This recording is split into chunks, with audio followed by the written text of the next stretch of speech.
Dans cet exercice, pour s'entraîner, on vous demande de calculer l'angle EFG. Donc l'angle EFG, c'est un angle qui a pour sommet F parce que la lettre F est au milieu de E et de G. Donc c'est cet angle-là qu'il faut calculer. On vous demandera d'arrondir au degré près. On est dans un triangle rectangle, on connaît deux côtés, donc il va falloir utiliser soit cosinus, soit sinus, soit tangente de l'angle F. Donc pour cela, il faut connaître les trois formules et il faut connaître finalement le nom des trois côtés du triangle EFG. Donc je vous rappelle ces noms. Le côté FG, qui est le plus long des trois côtés du triangle rectangle, qui est en face de l'angle droit, c'est le côté hypoténuse.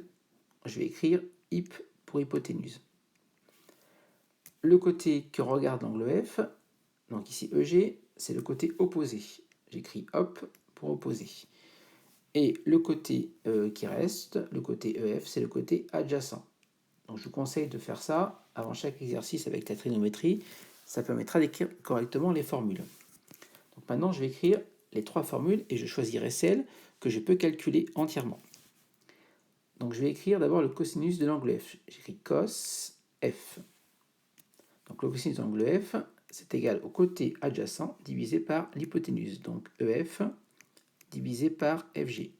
En remplaçant, ça fait 13 sur FG. Le sinus de l'angle F, donc sin angle F, c'est côté opposé, donc EG, divisé par hypoténuse, FG, en remplaçant 17 sur FG.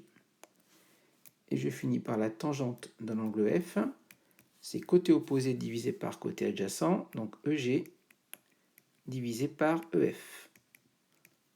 En remplaçant, ça fait 17 sur 13. Donc maintenant, je regarde.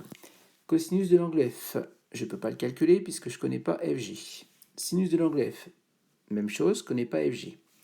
Tangente de l'angle F, voilà, je peux calculer la tangente de l'angle F, c'est 17 sur 13. Donc je vais pouvoir utiliser la fonction arc-tangente de la calculatrice qui va pouvoir me redonner l'angle F.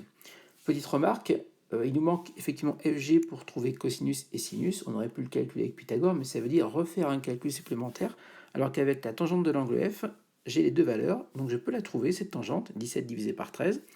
Et ensuite, comme je vous l'ai dit tout à l'heure, utiliser la fonction arc-tangente qui permettrait de retrouver l'angle. Donc voici ce que ça donne lorsque on rédige correctement, maintenant qu'on sait qu'il faut utiliser tangente. Donc voici la correction. On écrit le triangle EFG rectangle en E, donc on l'indique, puisque c'est dans un triangle rectangle qu'on peut utiliser les définitions de sinus, cosinus et tangente. On écrit la formule qu'on a utilisée, donc si c'est tangente, donc tangente de l'angle F ou tangente de EFG, égale EG divisé par EF, côté opposé divisé par côté adjacent, 17 sur 13. Et ici, inutile d'écrire arc-tangente, on tape sur sa calculatrice, ce qui nous donne comme valeur, pour l'angle EFG, 53 degrés arrondi au degré près. Donc voilà la correction complète de cet exercice.